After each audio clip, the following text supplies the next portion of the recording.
آج ہم کشف المحجوب کے بالکل آخری ابواب کی گہرائی میں اتر رہے ہیں۔ یہ وہ منزلیں ہیں جہاں علم کے پردے ہٹتے ہیں اور حقیقت اپنا چہرہ دکھاتی ہے۔ یہ صرف کتاب کا اختتام نہیں ہے، بلکہ ایک سفر کا عروج ہے، جہاں سالک کی ذات حق کی تلاش میں خود ایک سوال سے جواب بننے لگتی ہے۔ بالکل درست فرمایا آپ نے۔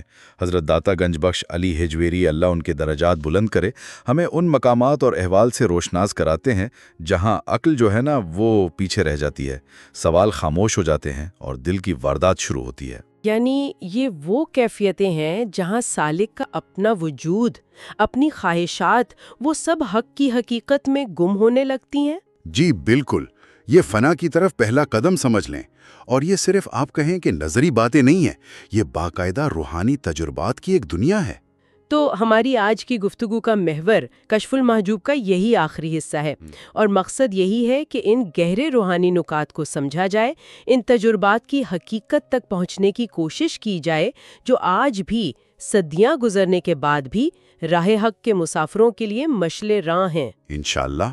تو سفر کا آغاز وہاں سے ہوتا ہے جہاں سوال خود بخود ختم ہو جاتے ہیں۔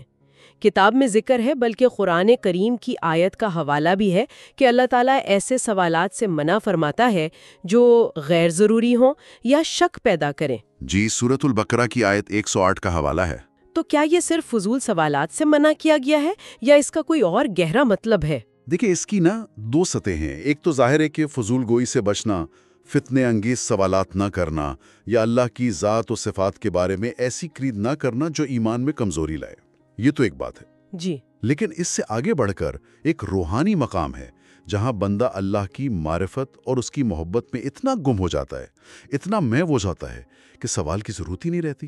دل جب پوری طرح اللہ کی طرف متوجہ ہو تو زبان پر سوال کیسے آئے گا؟ واہ! جیسے حضرت رابعہ بصری رحمۃ اللہ کا وہ مشہور واقعہ ہے اگرچہ شاید کتاب میں اس طرح نہیں، پر مفہوم تو یہی نکلتا ہے۔ ان سے پوچھا گیا کہ آپ دنیا کیوں نہیں مانگتی؟ جی، بہت مشہور ہے۔ تو فرمایا کہ جو چیز میرے پاس ہے ہی نہیں، وہ اس سے کیسے مانگوں جو اس کا مالک ہے، اور جو چیز اس مالک کے پاس ہے اسے مانگتے ہوئے مجھے شرم آتی ہے۔ مطلب یہ ترک سوال تو ادب اور معرفت کی انتہا ہے۔ یہ سپردگی ہے، خود کو حوالے کر دینا۔ اور ایک اور بڑی خوبصورت مثال حضرت جنید بغدادی اور ابو عبداللہ خفیف کی ہے۔ وہ فرماتے ہیں کہ میں بغداد کے بازار میں تھا تو میرے ذہن میں بہت سے سوال تھے حضرت جنید سے پوچھنے کے لیے، مگر جیسے ہی ان کی مجلس میں پہنچا، ان پر نظر پڑی تو بس سارے سوال ذہن سے نکل گئے۔ کسی نے پوچھا بھئی کیوں؟ تو کہنے لگے ان کی ہیبت، ان کے چہرے پر جو معرفت کا نور تھا، اس نے مجھے اتنا مروب کر دیا کہ سوال کرنے کی ہمت ہی نہیں رہی۔ تو گویا عارف کی جو موجودگی ہے وہ خود کئی سوالوں کا جواب بن جاتی ہے۔ تو کیا اس کا مطلب یہ سمجھا جائے کہ علم حاصل کرنے کے لیے بھی سوال نہ کریں؟ نہیں، ہرگز نہیں۔ کتاب اس بارے میں بہت واضح ہے۔ ضرورت کے تحت علم کی طلب میں یا کسی دینی مسئلے کو سمجھنے کے لیے سوال کرنا نہ صرف جائز ہے بلکہ ضروری بھی ہے۔ دیکھیں نا، حضرت ابراہیم علیہ السلام نے بھی تو اللہ تعالیٰ سے پوچھا تھا۔ جی، مگر ان کا سوال شک کی وجہ سے نہیں تھا، بلکہ اطمینان قلب اور علم میں اضافے کے لیے تھا، اور نہایت ادب کے ساتھ تھا۔ تو اصل چیز نیت اور ادب ہے۔ فضول سوال، بے ادبی والے سوال منع ہیں، لیکن علم کے لیے سوال کرنا تو اچھی بات ہے۔ تو یہی ادب سوال ہوا۔ پہلا ادب تو یہ کہ مخلوق سے بلا ضرورت سوال نہ کیا جائے، اپنی حاجتیں اللہ کے سامنے رکھیں، اور دوسرا یہ کہ خالق سے بھی سوال کرتے ہوئے عاجزی اور ادب کا دامن نہ چھوڑیں، جیسے وہ حضرت موسیٰ علیہ السلام اور حضرت خضر علیہ السلام کا واقعہ ہے۔ جی بالکل، وہاں شرط ہی صبر اور عدم سوال کی تھی۔ یوں محسوس ہوتا ہے کہ سوال کا جو حقیقی ترک ہونا ہے وہ ایک کیفیت ہے۔ یہ جواب مل جانا نہیں ہے، بلکہ سوالوں سے اونچا اڑ جانا ہے۔ دل اللہ کی حکمت پر اتنا مطمئن ہو جائے کہ کیوں اور کیسے کی ضرورت ہی نہ رہے۔ بالکل صحیح کہا آپ نے، یہ معرفت کی ایک بہت اونچی نشانی ہے۔ اسی روش سے جب سالک ان سوالات کی وادی سے نکلتا ہے تو وہ پھر حال اور وقت کی کیفیات میں داخل ہوتا ہے۔ ان میں کیا فرق ہے، یہ اکثر ہم سنتے ہیں، مگر تھوڑی وضاحت ہو جائے تو۔ جی، حال وہ روحانی کیفیت ہے جو اللہ تعالیٰ کی طرف سے اچانک بنا کسی کوشش کے بندے کے دل پر وارد ہوتی ہے۔ یہ اللہ کا فضل ہے، اس کی عطا ہے۔ یہ خوشی کی بھی ہو سکتی ہے، غم کی بھی، قبض کی بھی، بست کی بھی، بندے کا اس پر کوئی اختیار نہیں ہوتا۔ اچھا، اور وقت؟ وقت جو ہے وہ کتاب کے مطابق بندے کا اس حال میں پوری طرح ڈوب جانا ہے، مستغرق ہو جانا ہے، گویا وہ اس لمحے پر قابض ہو گیا ہے، ماضی اور مستقبل سے بے نیاز ہو کر صرف اسی خدائی واردات میں جی رہا ہے۔ اسی لیے تو صوفیہ کہتے ہیں ابن الوقت بنو، یعنی لمحے موجود میں زندہ رہو۔ حضرت جنید بغدادی کا وہ قول بھی تو ہے، الوقت سیف قاطع، وقت کاٹنے والی تلوار ہے۔ جی ہاں۔ تلوار، یہ تو بڑا سخت استعارہ ہے، اس کا کیا مطلب ہوا؟ اس کی دو جہتیں ہیں۔ اگر بندہ وقت کی قدر کرے، یعنی اس لمحے میں اللہ کی طرف متوجہ رہے جو حال کی صورت میں اسے ملا ہے، تو یہ تلوار اس کی غفلت کو کاٹ دے گی، اسے پاک کر دے گی۔ ٹھیک۔ اور اگر وہ اس لمحے کو ضائع کر دے، غفلت میں گزار دے، تو یہی تلوار اس کے زندگی کو، اس کی عمر کو کاٹ کر ضائع کر دے گی۔ تو وقت یا تو آپ کے لیے ہے یا آپ کے خلاف۔ بہت گہری بات ہے۔ اچھا، حال اور وقت کے بعد پھر وجد کا مقام آتا ہے۔ یہ وجد کیا ہے؟ کیا یہ حال سے مختلف چیز ہے؟ وجد بھی ایک قلبی کیفیت ہی ہے جو حق کی طرف سے دل پر آتی ہے۔ اس میں خاص قسم کا سرور ہوتا ہے، لذت ہوتی ہے، یا کبھی گہرا غم بھی ہو سکتا ہے۔ فرق یہ ہے کہ وجد اکثر کسی ظاہری سبب سے پیدا ہوتا ہے، جیسے قرآن سن لیا، ذکر کیا، یا کوئی عارفانہ کلام سنا۔ اچھا۔ حال زیادہ عمومی ہے، وجد ذرا خاص ہے۔ کتاب میں ایک بڑا لطیف نقطہ بیان ہوا ہے، وجود کسبی ہے، وجد وہبی، یعنی ہماری ہستی، ہمارا وجود تو ہمارے عمل اور کوشش سے قائم ہے، مگر وجد صرف اللہ کی دین ہے، اس کی بخشش ہے، یہ کمایا نہیں جا سکتا، یہ بس مل جاتا ہے۔ حضرت جنید بغدادی سے بھی تو کسی نے وجد کے بارے میں پوچھا تھا نا، تو انہوں نے خود جواب دینے کی بجائے مختلف بزرگوں کے اقوال نقل کیے تھے۔ جی بالکل۔ اس سے اندازہ ہوتا ہے کہ یہ تجربے کی چیز ہے، اس کی کوئی ایک جامع تعریف شاید ممکن نہیں۔ یہ ایک اندرونی کیفیت ہے جسے الفاظ پوری طرح بیان نہیں کر سکتے۔ یہ دل کا اللہ کی طرف ایک خاص جھکاؤ ہے، ایک تڑپ ہے۔ اور اسی وجد کا تعلق اکثر سماع سے جوڑا جاتا ہے۔ سماع یعنی سننا۔ ہاں، سماع۔ سماع تو تصوف میں ایک بہت ہی اہم اور بعض اوقات متنازع موضوع بھی رہا ہے۔ کشف المحجوب اس بارے میں کیا کہتی ہے؟ کتاب میں اس پر بہت تفصیلی بحث ہے۔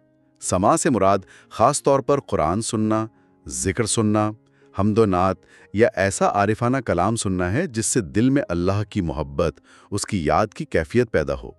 اب اس کے جائز ہونے، نہ ہونے یا مباح ہونے پر مشائخ میں مختلف آرا رہی ہیں۔ اچھا۔ کچھ نے بالکل منع کیا، کچھ نے شرائط کے ساتھ جائز رکھا، اور کچھ نے اسے مستحب بھی قرار دیا۔ تو مطلب یہ ہوا کہ ان معاملات میں اصل چیز وہ اندر کی کیفیت ہے، خلوص ہے، نہ کہ صرف ظاہری شکل، اور اسی لیے آداب سماع اتنے اہم ہیں۔ جی بالکل۔ آداب سماع کا خلاصہ یہ ہے کہ وقت صحیح ہو، یعنی دل فارغ ہو دنیاوی فکروں سے، جگہ مناسب ہو جہاں بے ادبی کا اندیشہ نہ ہو، اور لوگ صحیح ہوں، یعنی ہم خیال مخلص ساتھی جنہیں اخوان کہا گیا۔ تکلف اور بناوٹ سے مکمل پرہیز ہو، دل حاضر ہو، غافل نہ ہو، اور سب سے بہتر یہ کہ کسی کامل شیخ یا مرشد کی موجودگی ہو۔ کتاب میں ایک نقطہ یہ بھی ہے کہ عوام کا سماع طبعی لذت کے لیے ہوتا ہے اور خواص کا دل کی زندگی کے لیے۔ جی، یہ بہت اہم فرق ہے۔ عوام نفس کی پیروی میں سنتے ہیں، خواص روح کی ترقی کے لیے۔ یوں اگلا در کھلتا ہے جہاں شریعت اور حقیقت کے تعلق کی بات ہوتی ہے۔ یہ ایک بہت بنیادی سوال ہے جو اکثر ذہنوں میں آتا ہے، کیا یہ دو الگ الگ راستے ہیں؟ کشف المحجوب اس معاملے میں بالکل واضح ہے۔ حضرت داتا گنج بخش فرماتے ہیں کہ شریعت اصل ہے، جڑ ہے، اور حقیقت اس کی فرع یعنی شاخ یا پھل ہے۔ شریعت کے بغیر حقیقت کا دعویٰ کرنا نفاق ہے، گمراہی ہے، اور حقیقت کے بغیر یعنی باطنی کیفیت، اخلاص، معرفت کے بغیر صرف ظاہری شریعت پر عمل کرنا وہ ریاکاری ہے، بے جان رسم پرستی ہے۔ وہ مثال بھی تو بہت خوبصورت دی گئی ہے جسم اور روح کی۔ جی بالکل، جیسے جسم بغیر روح کے مردہ ہے اور روح بغیر جسم کے اس دنیا میں ظاہر نہیں ہو سکتی، اسی طرح شریعت ظاہر ہے اور حقیقت باطن، دونوں ایک دوسرے کے لیے لازم ہیں۔ واہ! مزید وضاحت یہ کہ الحق تو اللہ تعالیٰ کا نام ہے، جبکہ الحقیقت اس کا قرب ہے، اس کا مشاہدہ، اس کی معرفت ہے۔ تو شریعت اللہ کا حکم ہے جس پر عمل کر کے بندہ حقیقت یعنی اللہ کے قرب تک پہنچتا ہے۔ ایک راستہ ہے،